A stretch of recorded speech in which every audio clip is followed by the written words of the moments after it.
కాకినాడ జిల్లా జగంపేటలో sub register కార్యాలయాల్లో రాచరిక పోకడలకు ఆనవాళ్లుగా నిలుస్తున్న పోడియం రైలింగ్ ను తొలగించాలని రాష్ట్ర ప్రభుత్వం ఆదేశాలు జారీ చేసింది.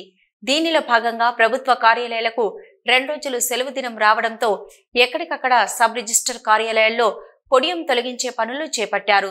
మంగళవారం విధులు ప్రారంభమయ్యే నాటికి జగంపేట సబ్ రిజిస్టర్ కార్యాలయంలో సబ్ రిజిస్టర్ పి విజయలక్ష్మి సాధారణ కుర్చీలో కూర్చొని స్నేహపూర్వక వాతావరణంలో ప్రజలకు సేవలు అందిస్తున్నారు. ఈ సందర్భంగా ఆమె మీడియాతో మాట్లాడారు.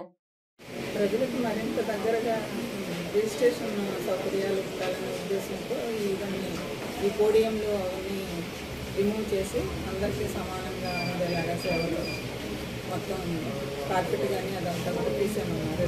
రెడ్ కార్పెట్ అదంతా తీసేమన్నారు. గవర్నమెంట్ నుంచి వచ్చిన ఆర్డర్ ప్రకారం అందరికీ రిమూవ్ చేసేసి ప్రజలకు సేవలు అందించడానికి సిద్ధంగా ఉంది. వాటర్ ఫెసిలిటీస్ కానీ కూర్చోడానికి చైర్స్ కానీ అన్నీ అందుబాటులో ఉండేలాగా చూసుకుంటున్నాం.